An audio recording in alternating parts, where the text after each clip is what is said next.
Hello, everyone, and welcome back to the Podfathers, the best parenting podcast in the universe, tolerated by Barstool Sports. It's your pal Clem here. We got Daddy Boy down in Texas, and we got Large back from Viva Las Vegas, back in Dirty Jers.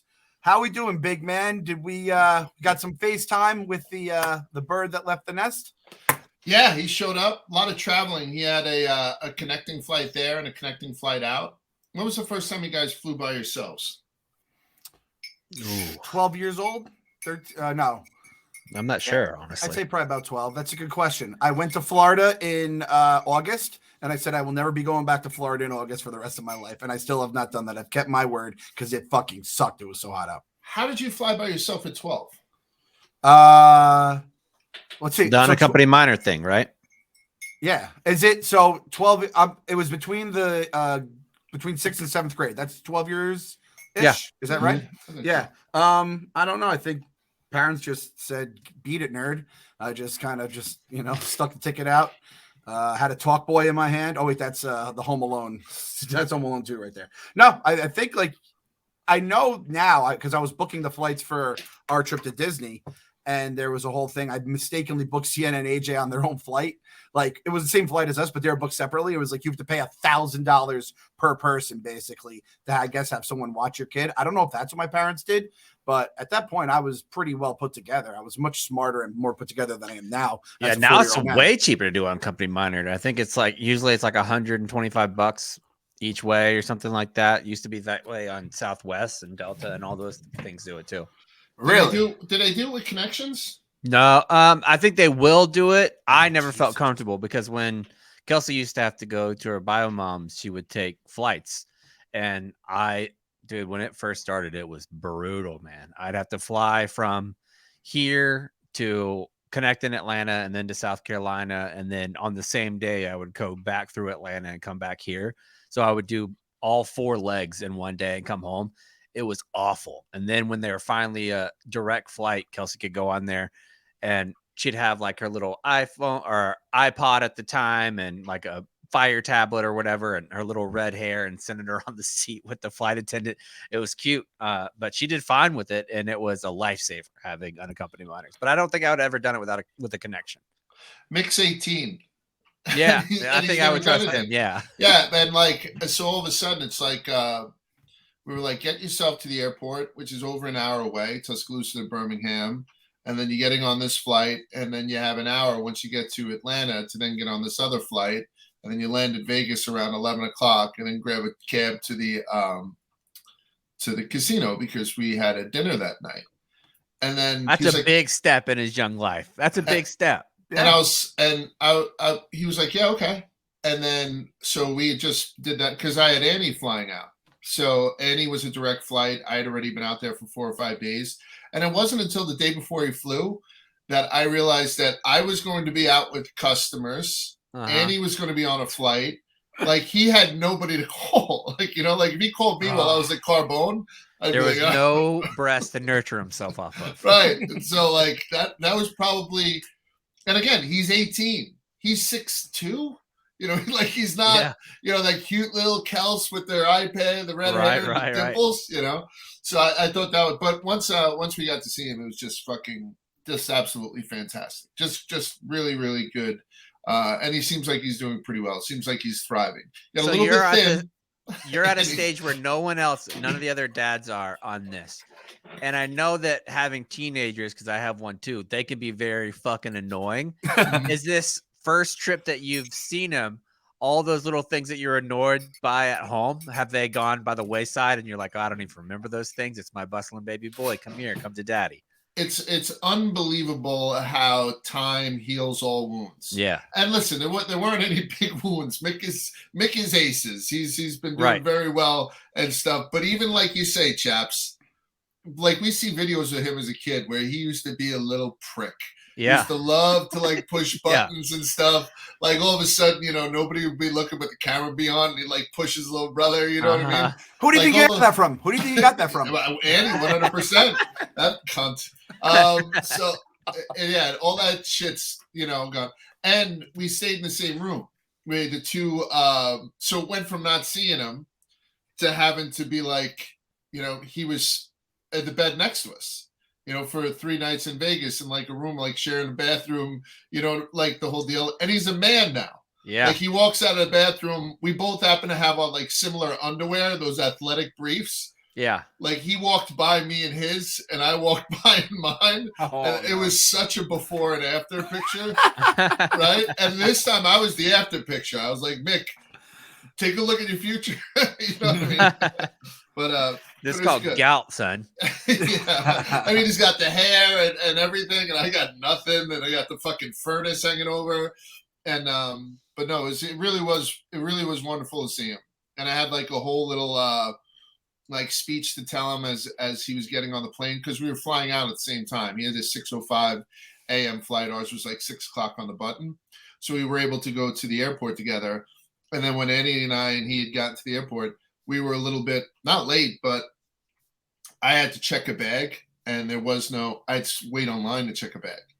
And so then all of a sudden Annie and him went to the gate, so I didn't get to say goodbye to him. Like I didn't get to do that. You know what I'm saying? No. Like it's just one of those, and it's not a huge deal. He called me, right away and whatnot. But it's not the same thing. But great, ton of stories and stuff from the weekend. So it was very, very cool. Very, very expensive, but very, very cool. Plus, it's like for people who said that the fight didn't sell out. Somebody said that fight was fucking sold out. It cost me $2,500 to get them into the fucking arena. Wow. Jesus.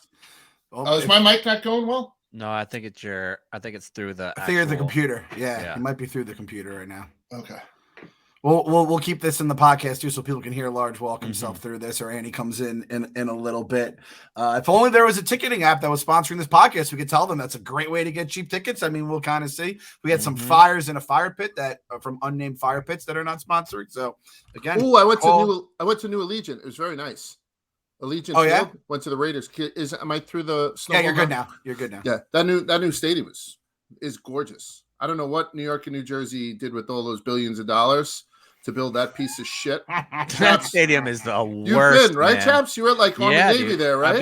I've been there a couple times. That place fucking stinks. If that's what $1 billion or $2 billion get you these days, keep your billions. I don't want them because that thing is a concrete piece of shit. It's a vent cover. You know who performed at halftime at the Raiders game? Fucking Nelly. Nelly. Oh my God, he brought the house down. Did he bring the St. Lunatics with him? Yeah, the whole Murphy Lee there. Yeah, shake a tail feather. Oh, it was fucking.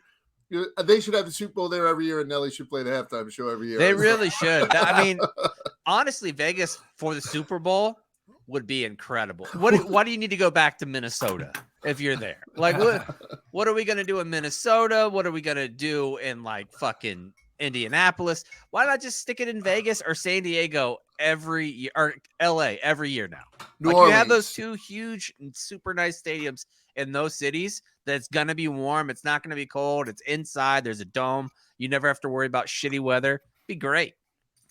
It was a great experience. Food was very good, and the game was wild. There was one of those the Raiders had lost. There was a bunch of like shit going on. They lost an OT, but I was very, very impressed. And again, I just can't help but think how New York fucks stuff up. They can't get it right. They can't get it right. Holy shit! You were for that crazy Kyler game, so you saw a lot of stuff. You saw Nelly. You got to see Kyler. Kyler Murray, I think he ran like 82 yards on that 87 yards on a 2-point conversion, which is obviously a record. What a fucking thing! And listen, you saw my face when you were explaining MetLife. I despise MetLife Stadium so goddamn much. It's just they basically took the old stadium, put like a fresh layer of paint on it, put like air conditioning covers on the outside to change it, threw a MetLife symbol, and that's all they did. That stadium was being built at the same time Jerry's World was being built down in Dallas. And you would never think that in a million years they were built within a year of each other. And then people go, well, like the steel prices were up in China when the Giants were building theirs, or the World Cup. You have two franchises there that can pay for it. Two franchises. Oh, New York is more expensive to build stuff than in Texas. All right, no shit. But like, there's no reason you could have the Mara Johnsons aren't fucking struggling. Unfucking real. So shout out to the people in Vegas. They got their new stadium. Super Bowl 2024 in Vegas. I just looked it up. So not this season Super Bowl, next season. Maybe we'll head out there. Did you go to the Penn Hotel?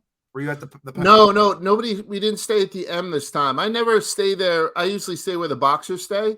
Okay. So even last one, everyone stayed at the M except for me. And so I was at the Park MGM again today, which is a non-smoking casino, which is kind of cool. That's nice. Because I had gone straight from Kansas. So I had the Kansas thing where I was staying in like a Kansas casino for 3 days. And then I did 7 days Where it in just a smells like corn dogs and fucking Marlboro Lights. Yeah, I was gonna say, I guarantee there's not a non-smoking casino in Kansas. I know. Like I went to a racetrack for fresh air. Fucking, you know. So it was so yeah. So but I got to be honest. 10 days in casinos though is That's too many. You're aged a little bit. Right? Yeah. Like I had breakfast And that's this morning. I was very like, "Where are much the against your showgirls?" 4 days away from home thing too. Yes. Oh, 100%. Way too many. I think I smoked like 7 cigars. Like, you know, and that's another thing too. Like Mick, we went to Carbone, he and I and Annie for a meal, and he had some wine. Like he had a glass of wine, very respectful and stuff. And he has a fake ID. Like I bought it for him. So it's like, it's one of those things. I was like, where do you want to go, Mick? Anywhere. You want to go to eat? Because we had just to ourselves on Sunday. He's like, Dad, I can't get good Italian down in Tuscaloosa. He's like, you know, barbecue and Mexican and, you know, all that stuff. Even pizza I found him. I said, okay, we'll go back to Carbone. I went to Carbone Friday night with the DAZN people. Wildly expensive. I mean, wildly expensive. What are we talking? There's 12 of us. It was $9,000. And it was, That's like rookie meal shit, Clem. That's like training camp rookie meal stuff. Yeah. But I was ordering the wine. I was ordering Magnums. So I said, we'll go back Sunday. And we had gone, obviously it was still expensive for the 3 of us and not really drinking. But man, we were so stuffed for dessert. I had said to the guy on the side, you guys are like this. I said to the waiter, I said, hey, listen, we're not going to do dessert, but can you just bring out a couple rainbow cookies? It's my son's favorite. Mick's favorite in the world. And you can imagine there aren't a lot of good rainbow cookies in Tuscaloosa. Yeah. So out of nowhere, just a plate with 4 rainbow cookies comes to the middle of the table. He lit up like a Christmas tree. I was like, Mick, I'm stuffed. Those are all yours. He popped them like aspirin. The guy brought out another 8 of them. And I said, Mick, how'd this do, the Italian? And you know how much this means to me, guys. I'm going to start to get fucking weepy. He's like, Dad, that's the best Italian food I ever had. Oh shit. Wow. And it's Carbone. It's like one of those things where people Instagram the spicy rigatoni and all that stuff. Yeah. It's 100% overrated, 100% overpriced, but man, they fucking crushed it. As much as they bent me over the sawhorse, not me, it was company at dinner. They bent me over the sawhorse on Friday. They really cured what ailed me on Sunday. So, and I had Rayo's on Thursday. Rayo's with buddies taking me with some customers. Did you get it from Stu's, the jar, or where'd you pick it up from? Stop and Shop? No, I'm going to the source. I'm going to send you some. Oh, the actual restaurant. Okay. Rouse. Oh man, so you sent him back on that flight, feeling good, best meal. Did he get to meet Canelo, your one baby boy, meet your other baby boy? Did we get any crossing of paths or anything like that? No. What are they called? The passes were tight. Like normally I could get my wife just a cheap ticket into the arena whenever I do a fight. And then if she gets just a credential, she can come down and hang out with me. I don't go in for the fights. I stay in a hallway. I don't even get to see the fights live. So I'm in a hallway watching them on a fucking TV. And, but this time the credentials were few and far between. So no, like I got to meet, you know, I interviewed like Triple H and like Logan Paul, who would have been big for Mick, and a couple other people. And then obviously all the fighters. So Joe Rogan, Michael B. Jordan, all those guys, Dave Chappelle. But they were in there. That's the only reason why I paid up for seats. You know, but I think it was a big success all the way around as far as DAZN's perspective on how we did this time. Awesome. Yeah. Love to hear it. The biggest, you just like casually buried the lead there. Under the same roof on the same night, Triple G and Triple H were together. Yeah. That's a fucking that's I could go on for hours. Triple I, where was he at? Yeah, where was Triple I? Yeah. I was like, I'm Triple L. Yeah. Large Triple loves XL, baby. Triple JKLMNOP. I'm a Triple XL. Yeah. Triple XLT. Yeah. Well, that's what I meant when we were in the office. I met the guy, Young Gravy. I was like, I'm old Gravy. And he barely laughed, so I'm done with fucking Young Gravy.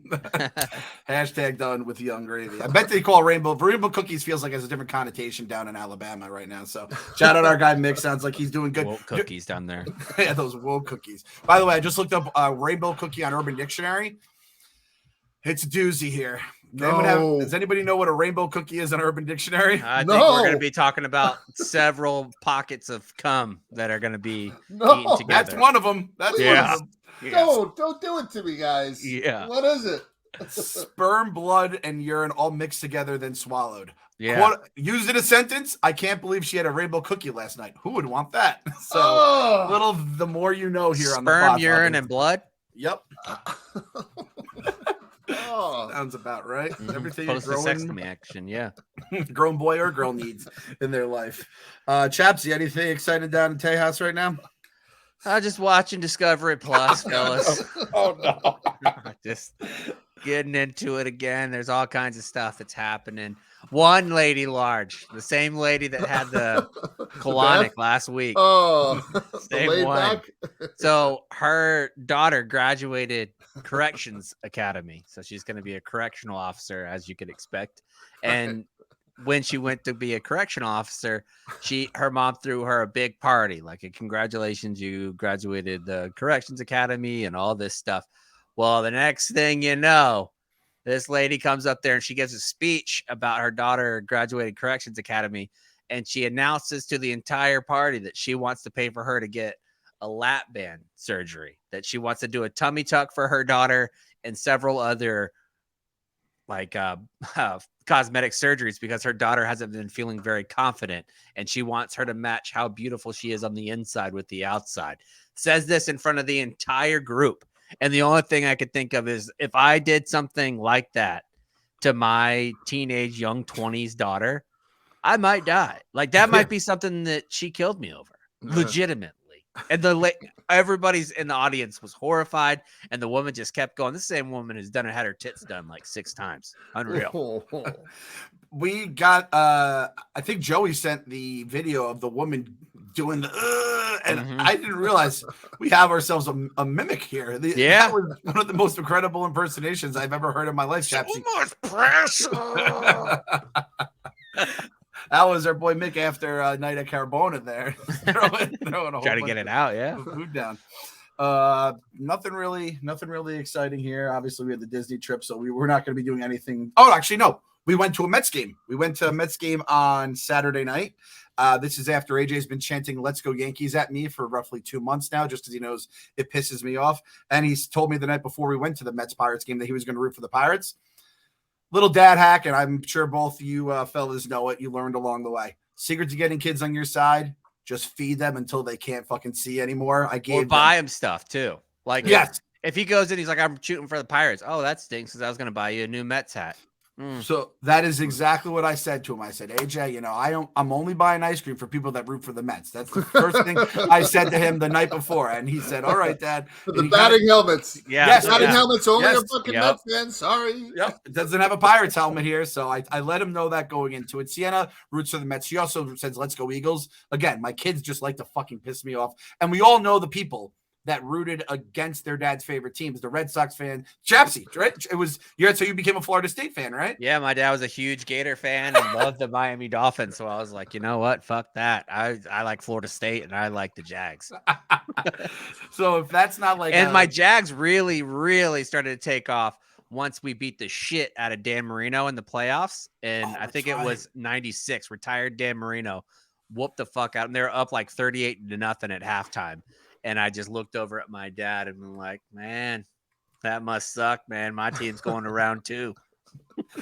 A young buck. That was like when Bambi took down his dad, which I think happened 62-7, that playoff game. That was an unbelievable moment. Shout out to the Jags. The Jags and the Giants, by the way, both won on Sunday. Jags and Giants both in first place in their respective divisions. First time Jags been in sole possession of first place after week 2.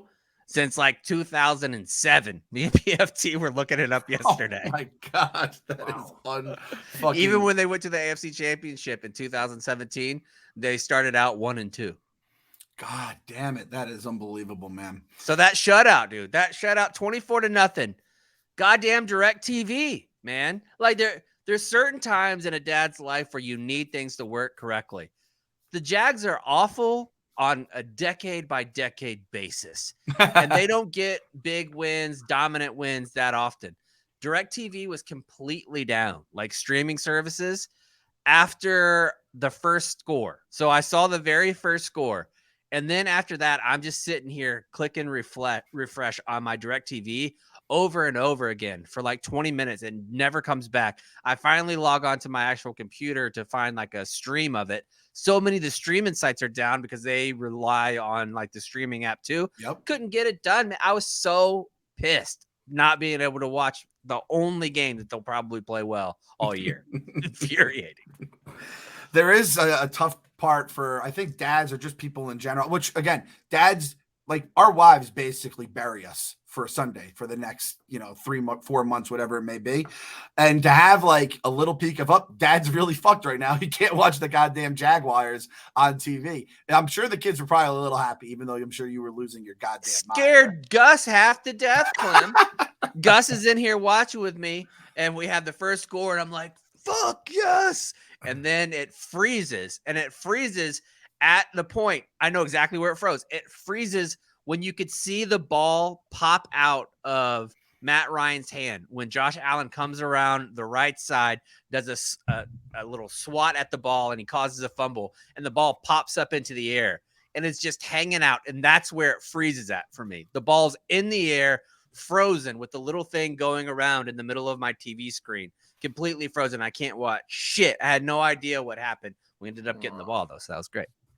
Good stuff, chaps. Everyone's happy. Everyone's happy when dad's happy. That's why you have to root with your parents, because then a happy dad, happy wife, all that kind of stuff is the truth. At the baseball game, AJ went in. The thing is, when you're around a bunch of Mets fans all chanting, let's go Mets, and they were winning and they're a good team. The apple rose. We got a home run in the second inning. Shout out to Pete Alonso for that one. So that got him all fired up. And then the ice cream, this kid goes to me. He's 4 years old. We're walking into the stadium. We're taking pictures in front of it. We got the apple outside as well. He's all, kind of excited. And he goes, hey, Dad, how about this? People that root for the Mets get ice cream and go to the gift shop. Sounds like a deal? What fucking 4-year-old says sounds like a deal to their goddamn father? I like that. I like it. It's a strong move. It's a strong move. I tip my cap, and you know what? Kid got ice cream. Kid got cotton candy. Kid got a hot dog. He ate a shitload of his mom and his sister's fries, and he got himself a nice New York Mets apple pillow that he has on his bed, and he sleeps with it every night. And I said to him, I go, AJ, are you a Mets fan now? He goes, oh, yeah, I'm a Mets fan. So mission accomplished. We got him onto the good side done, of Dad. Well done. Yeah. And you guys know on this podcast, I said I wasn't even going to make him. It's a tricky thing in New York. If I want to be a Mets fan, he's not going to be a Mets fan. It's really dangerous, because if he's not going to be a Mets fan, he's probably going to be a Yankees fan, right? And I'd rather raise the son of Satan instead of a new Yankees fan. I was just going to raise them as lacrosse fans. I was just going to act like baseball doesn't exist, which is easier and easier to do these days based on how much or how little the league cares about the youth. And I was just going to say, fuck it, act like baseball doesn't exist. And then once fall comes, football comes. So it was a big win for all of us here. So we're very excited. Speaking of excited, this is the theme of the podcast today. We have our 2022 Toy Hall of Fame finalists announced. This used to be an annual must-read blog on Barstool from our boy KFC. Used to blog it every single year, the good, the bad, and the ugly. So we're going to break down the good, the bad, the ugly of this year's Toy Hall of Fame. People on YouTube can see the screenshot that I kind of wedged into our fucking StreamYard here. I was wondering why those were there, but I wasn't going to say anything. It's like, did Clem just forget that he? I like it. Yeah. Just no more. We just have space that we needed to fill, so we put a couple toys down. So what do you guys think here? Should I just read off the list and we either say thumbs up, thumbs down, or I think we'll kind of go two thumbs up, thumbs down, unless the Lord starts moving and we feel in our spirit that we need to say something more. Fair enough. All right, first one leading this off. This is an oldie. Is it a goodie? It's up to you. Bingo. Thumbs up, thumbs down. I don't think Bingo really rates as a toy. Like for me, if we're talking toys, I don't think Bingo gets a seat at the table. All right, so that's a thumbs down from Chapsy. Largy, thumbs up, thumbs down. Oh, he has a prop ready. Thumbs down. Large. All right. He's got a Mickey Mouse thumb. He probably got that at Disney after sitting in line for fucking 10 hours. Hey, Dad, how are you enjoying Disney so far? Give us the sign, Large. The entire trip, thumbs down. All right, I guess I can't even speak on Bingo.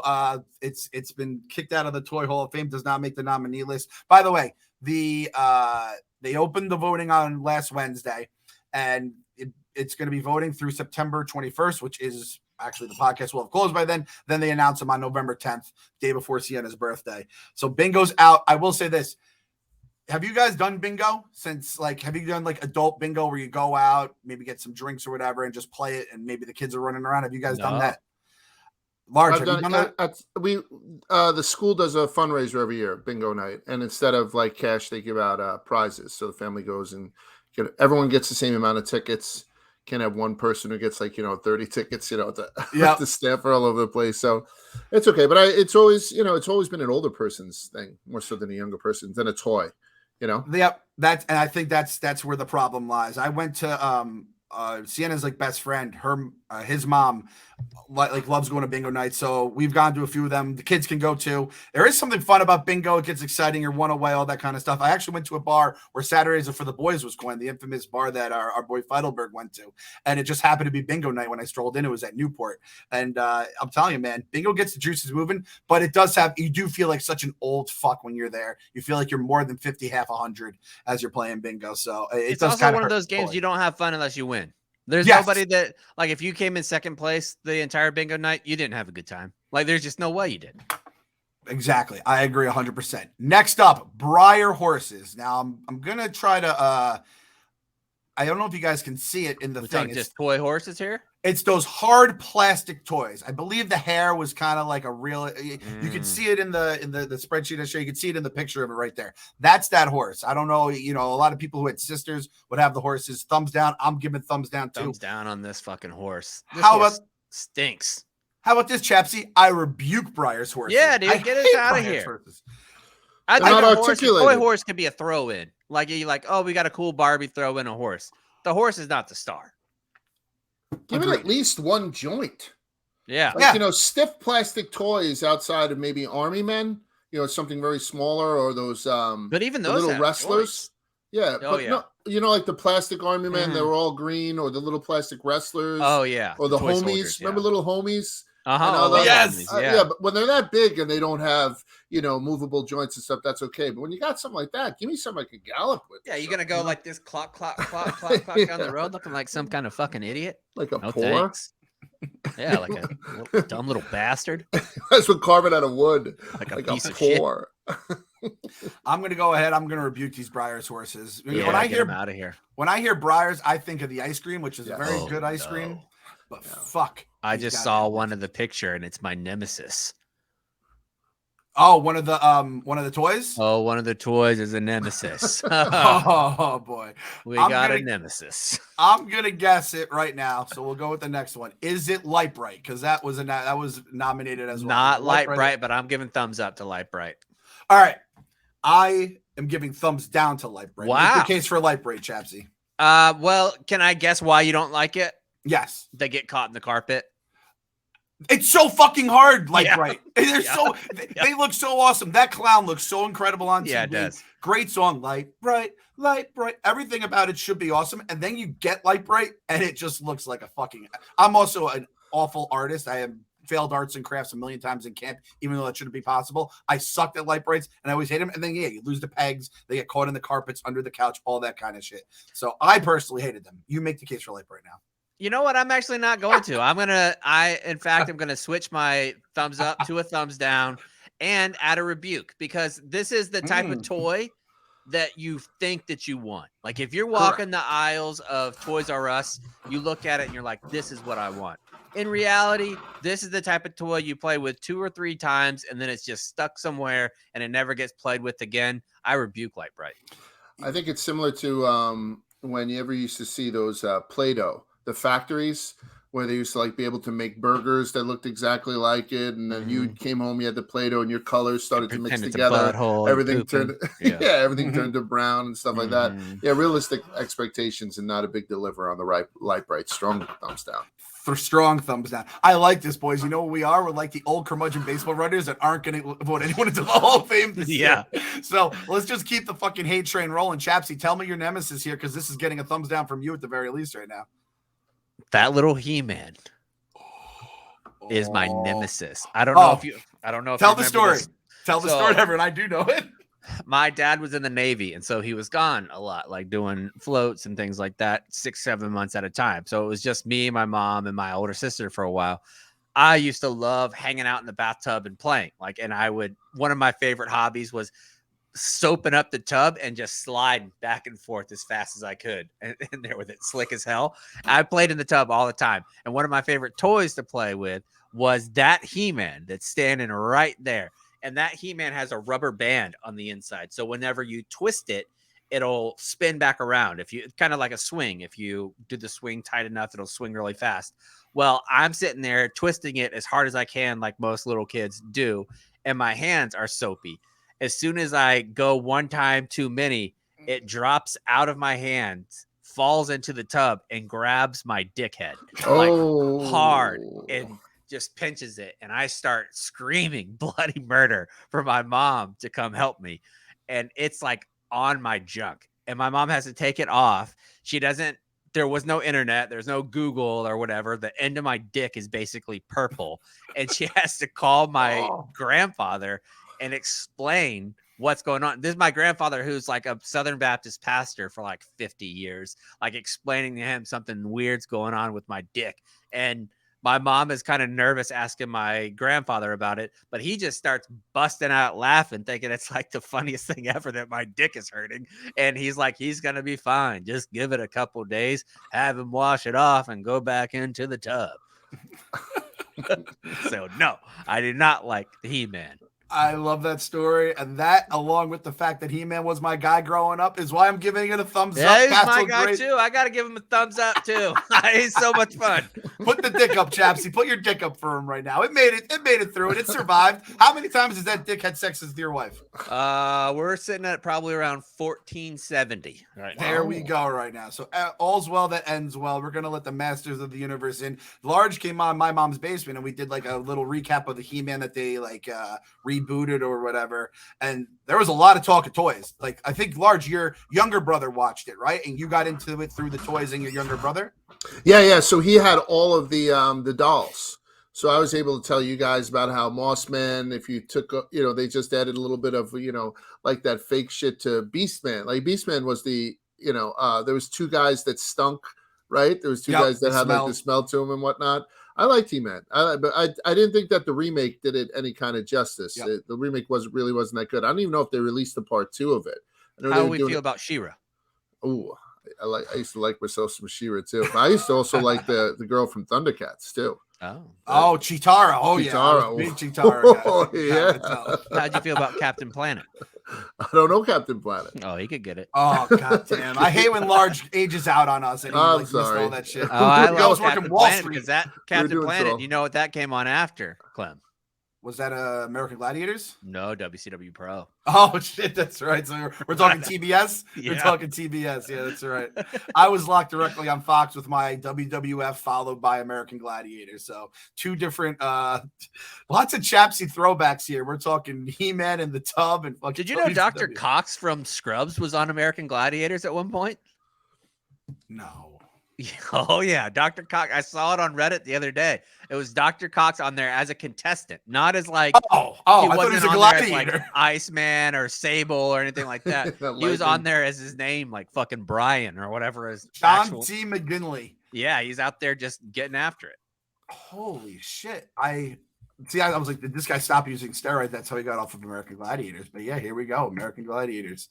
Did he win? Do you know if he won? I'm not sure if he won. He looks like kind of like he'd lose, but it was also a celebrity special, Chapsy. We have to let people know that. Yeah, that's a little. Well, they should have included that on Reddit. My apologies for even bringing it up. Yeah, Heidi Mark, Dean Cain. Dean Cain must have crushed that fucking. Comes down exactly right. Like he was fucking Superman, for God's sakes. You guys don't remember challenging network stars then, right? You don't remember that? I know of it, Large. I know of it. ABC's challenging network stars, so they would have all these people from TV compete in obstacle courses and all that kind of stuff. And Scott Baio, Chachi, Charles in Charge, used to kill it every year. Like Gabe Kaplan would hand him a baton. He'd run into a kayak, have to do that. It was a very bizarre show. Like Lonnie Anderson would have to like play ping pong versus Julie from the Love Boat. It was a great fucking show. And then we should remake on that note, Large, with that same thing. Barstool has so many connections with athletes. The fact that we don't do Rock and Jock basketball Rock and Jock every was year, awesome. Rock and Jock was awesome. mistake. Like we could have All Business Pete make the 50-point basket, the 25-point basket again, have all our different contexts out there. It'd be incredible. I think it's like every 2 years or so on the dot, we basically, me and KFC have like a 20-minute conversation about this on one of our podcasts, and it's a fucking shame that it still has not happened. And the thing about I'm about to text Hank. Like, yeah, I would say Portnoy, like he was always a Rock and Jock guy. Like he grew up in that era. Hank might be kind of on the tail end of it, but yeah, we're gonna need. If we had a Rock and Jock tournament, like a Barstool Survivor thing, where you legit did like a 3-on-3 tournament, just take the same teams that you do the dozen, and that's your basketball team. Ooh, I like that. Dude, Dan Cortez has been like quote retweeting us too whenever we talk. Dan Cortez is looking for work right now. We have our fucking link to the past. If we want to Bill Bellamy, I'm sure he's in as well. Stop talking about it so I can text Hank. Get credit for this idea. All right, moving along. Yeah, exactly. Yeah, moving along. Next up is Catan, the Settlers of Catan. It's a board game. I feel like this one gets nominated every fucking year. It's yeah. Give it to me. To me, this is who's like a fledgling baseball player that was good for this is kind of like a Marquise Grissom pick here. Like, everybody who likes baseball or likes board games knows who this is. They're important to the story, but you can live without Marquise Grissom. I'll tell you right now, we're going to upset a small batch of our listeners right here that are diehard Settlers of Catan. If you're good enough to get nominated with a name like that, you must be a good game, but it probably takes like years to really know how to play, right? The only time I've ever heard of this game was every year when it's up for nomination for this fucking thing. Yes. Otherwise, it kind of, I don't know if it's like a Risk. Remember Risk? Yeah. Like, I don't know if it's one of those things or if it's like one of the things that's popular now where you have to build a community, like every other game that's a commercial during a fucking, like any kind of game that you're playing online. It just doesn't appeal to me at all. It seems like it'd be one of those ones that's unfun. And, I think with these games too, like we recently, about 6 months ago, started to try to play board games through like the Wii, like the Monopoly is on there and it has different graphics and all those kind of things. I don't think it's not nearly the same, and you're not nearly as committed because if you get frustrated in Monopoly, like quitting, you're looking at the person that set up the board, set up the bank, and you're like, all that time that you put into it, it was wasted. I'm just going to be an asshole and walk away. It's totally different whenever you have it on a video game and you could just power it down and nobody did anything. Like people get frustrated and then you're done with it. You never go back. I don't think board games are a good game. Yeah, it's tough. I will say this about Settlers of Catan, whatever the fuck it is. There was a game, Ticket to Ride, that my parents got, and we love it. We've only played it a few times. We have the kids game for Sienna. It's an absolute blast. And I think we might have mentioned it on here. And I got a bunch of people that like, if you like that, check out the Settlers of Catan. Our boy, John Rich, pre-Barstool, like 2 years ago, was like Settlers of Catan, great game. So, and I like John Rich. So I do trust his opinion. It makes me take back my rebuke, honestly. I like it so much. Not getting a thumbs up, but maybe a rebuked walk back on the rebuke, or at least a thought about a walk. Yeah, wait, I'll walk it back. It's a full walk back. We're not full thinking walk about back. it. Yeah. Wow, that's the power of John Rich right there. But because of that, I feel like I need to rebuke He-Man. Oh shit! God damn. All right, perfectly balanced as all things should be, as our boy Thanos said. Next one up here, Nerf toys in general. We're talking Nerf footballs. We're talking Nerf baseballs. We're talking the bow and arrow. This is Peyton Manning. This is Tom Brady. This is first ballot Hall of Famer. Do you think? I think the bow and arrow might be my favorite. When you mentioned the bow and arrow, for some reason that thing. You put it on the top and then you throw. I thought that thing was the fucking shit. I mean, obviously the football is the greatest thing in the world, and the indoor hoop is one of the greatest things ever, created. But man, the bow and arrow, then the guns, it's gotten too much. The Whistler football changed an entire generation. Yeah, it's the only way. Like that's how they taught Marines that mortars were incoming. Just feel like it sounds the same thing as if a Nerf Whistler's coming at you. Look at this. We're just learning shit all the time here on the podcast right now. Chapsy, were you in what was like the furthest north that you lived? Maryland? Furthest north? Yeah, probably. Maryland, was Maryland, did you live in Maryland when the Whistle football was out? Oh yeah. Because when you played in the cold weather during that thing and that fucking whistle hit you right on the head, you were like, why the fuck are we playing with this goddamn football? Just get the regular turbo that was perfectly fine on its own.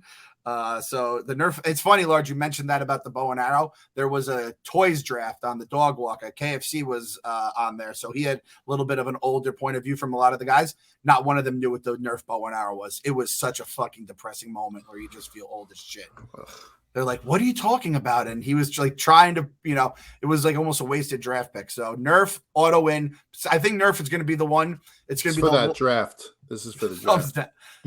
Let me hear Eddie explain how he doesn't know what a Nerf. I'm very familiar with the Nerf. Carl grew up with the Nerf. White Sox Dave still throws the fucking Nerf around all the time. It's not like we haven't heard about Nerf, KFC. There's no reason to get so uppity about it. But some of us weren't born in the 70s or the 80s.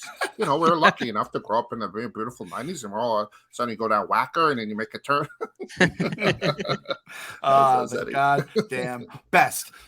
So I think as of now, Nerf is our leader in the clubhouse to be the last one to give the speech. It's like the hammer. Next one up, Pinata. Yes or no, Pinata at the Toy Hall of Fame. Oh, that was a quick up by Large. I thought we were going a different direction. I thought I was going to edit the podcast. What he's about to say. He's a big Pinata fan. Chapsy too. Thumbs up on Chapsy. Lives in Pinata Central down there. I really do. Yeah. I tell you what, though, if you're a guy who's having a Pinata, I have two of my kids are born. Finn's the 29th of June and Mick's the 2nd of July. Hot weather, for all intents and purposes. Mm-hmm. So if you fill that Pinata filled with chocolate, and then all of a sudden you put it in the backseat of the car, and then you put it out onto a tree in the sun and stuff like that, then it's an absolute abomination. But if you plan it right and you put in the right things, if you're seasonally sound with a Pinata, I think Pinatas are an elite addition to any toy, to any party for kids. What do you say that stops? 7 or 8 when kids can really start doing damage with bats? Oh, for the Pinata? Yeah. What is that? I mean, I don't think you do it a day over 19. That's when you get older, it comes back and they put the little nips of alcohol in there, right? That's when everything changes. Yeah. Little nips, yeah. Condoms and bullets. Actually, as I think about this, we had like a 4th of July party. Me and a bunch of friends, we all went, and we just loaded up with a bunch of stupid ass shit like that. Now that I think about it, we did a Pinata, and it was awesome. We had a fucking blast. Where you can't spin around too much. You start getting a little too dizzy at that age. You might tip over, especially if you're having some beverages. What do you guys think about the new Pinatas where you pull? No, Yeah, that's not a Pinata. Like that. No, that's the pussification of America. We got to swing. Pussiata. Pussiata? Pussiata, yeah. Pussiata? Yeah. My brother had a barbecue in and around Finn's birthday, and just to sometimes when you do that, you get like a cake for a family member if you're having like something around there. So Terrence got Pinata, but he had it made with Finn's face on it. It was the Finnata. And it came out, and it was like a kid, and Finn was doing karate at the time, so it was a kid in a gi. You know what I mean? Like karate gi and stuff, and it had his face on the Finnata. It brought the house down. Yeah. As well it should. That is fucking A+ work right there. Next up, Phase 10. It's a card game. Have we ever heard of Phase 10? Do we know Phase 10? I'm gonna do thumbs down. Exactly right, Large. I just feel like this is kind of the booty version of Uno. Like this is. I don't think we can have the poor version of another game that's from the same parent company as another Hall of Famer get in. This is. Sure, Reggie Wayne has it on his resume to be a Hall of Famer, but everybody remembers Marvin Harrison. That's a good call, Chaps. Good fucking call. We do not slander Marvin Harrison on this podcast. We may not be showing up to work the next day.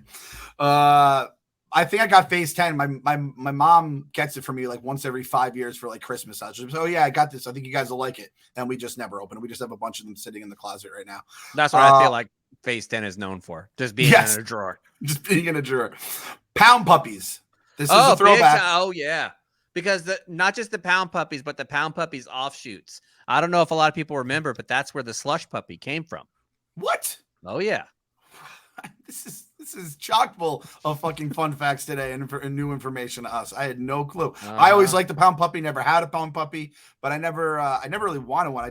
I always enjoyed them. How about you, Large? What is your deal with the Pound Puppies here? I'd have to give it a thumbs up, right? I mean, it was never big in this house, but I'd rather a Pound Puppy than a Cabbage Patch Kid. They were a little bit, they were, less expensive, and you could have 17 of them, and it didn't really matter. And I'm a puppy guy more so than a cat. Was there Pound Kitties? Did they have to be inclusive of those? Pound Pussies. Pound Pussies. Then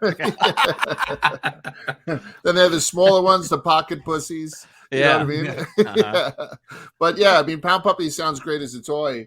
It's not great as a verb, right? If you want to run fucking Pound Puppies. So I'll give it a thumbs up. All right, that's fair enough.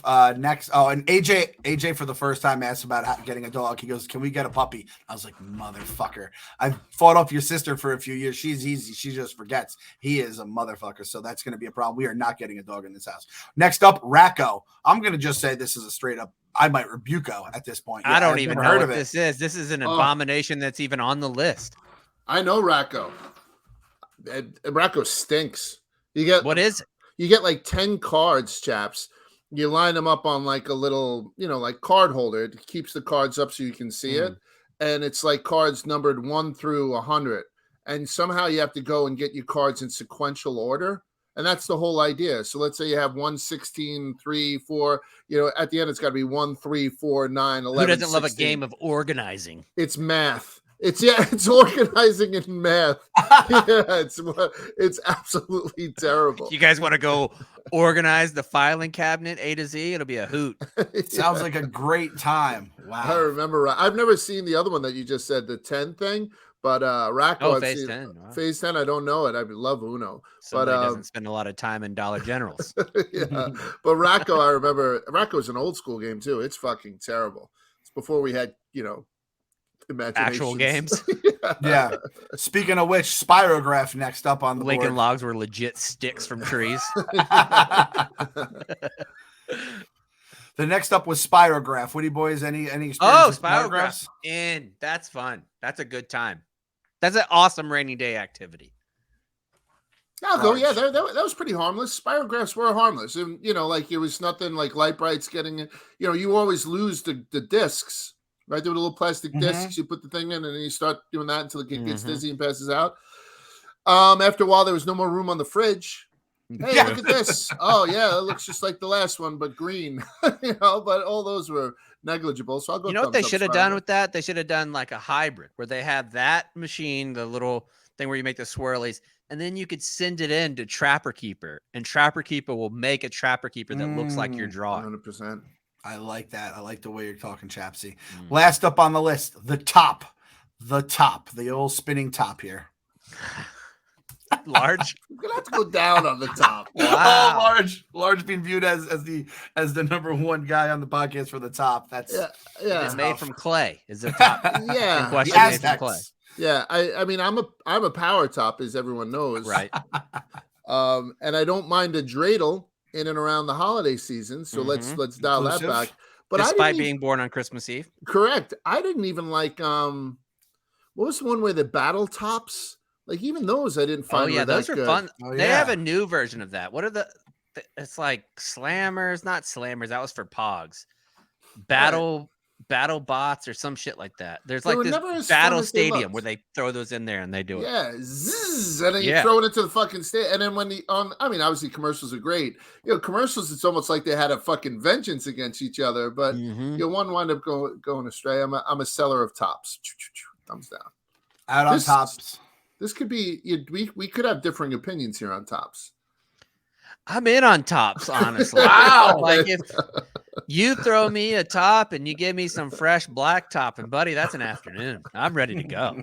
That's all I need. See, this is the thing about tops here.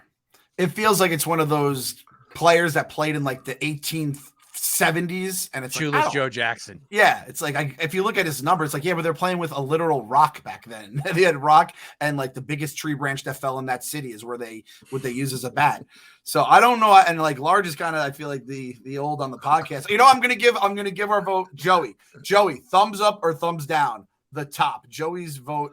If he is okay, there we go. Hold on, Joe. All right. Thumbs up, double thumbs up. Oh my God, he gave it a double thumbs up. He's in the office right now, so I won't make him get on. But we got a double thumbs up, so the top gets in. So let's go recount everything here. We're going Bingo. Bingo is out. Briar Horse is rebuked. Catan out. No, we brought back Catan because John Rich. Oh, that's right. No, fuck that guy. Fuck that guy. Catan's terrible. You walked back the rebuke of Catan, but it didn't make the I'll give him Catan a thumbs up now. You know what? I'm giving Catan a thumbs up too. Because you know what? I don't want to see it on this fucking list next year. So Catan, you're in. You just wore us down from years and years. Lite Brite out. Nerf in. Master of the Universe in. Chaps then he forgave it for fucking his dick up. Then he unforgave it because of the Catan forgiveness. So Master of the Universe is in. Pinata in. Phase 10 out. Pound Puppies in. Racco out. Spirograph in. Top in. Thanks to Joey Langone. Oh, there's your 2022. That's a pretty good list. That's a solid list. People are going to go to Canton for that.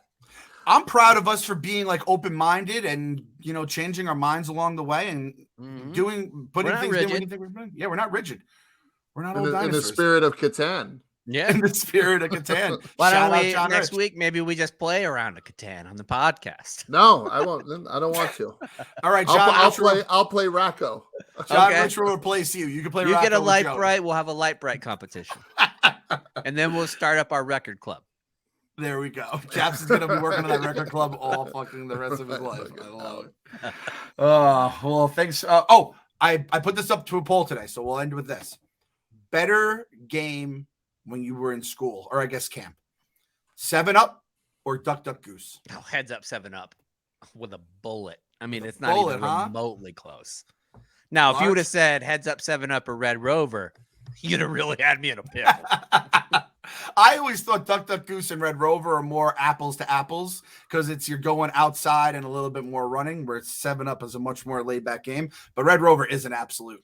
It's a great game. Like but looking back, you play Red Rover when you're not in the mood to be a pussy. Like when playing Duck Duck Goose is a little bit too pussified for you, you switch over to Red Rover. I feel like I might have blocked something along the way one of these years where like Red Rover got like banned in schools or camps or something. I wouldn't doubt it. Because that's a very Geneva Convention violation. Yeah, exactly. You're just breaking arms and shit like that. How about you, Largy? It's called Native American Rover now. I think I'm a Duck Duck Goose guy, and I used to relish. I was actually one of those guys that used to be like duck. Oh, duck. Donald. You know what I mean? Like that type of duck. You know, like one of those fucking pricks. Gravy. No. I like Duck Duck Goose, so I'll go Duck Duck Goose. I'm very contrarian today, by the way. Did you guys ever play quarters? What's that? Quarters quarters you would play where you would start with a quarter and you would flick it and it would be spinning around, and then somebody else would have to flick it, and you would keep trying to get it to spin on the table. But as soon as it laid flat on the table or was no longer spinning, then whoever was going, you had to put your knuckles down on the table. Yep. The other person could get the quarter between their fingers and slam it as hard as they could into your knuckles. And by the time you were done, your knuckles looked completely like ate the fuck up. It was awesome. That's like a top game. You know what I mean? You're spinning shit. I'm out on that. Yeah, makes sense.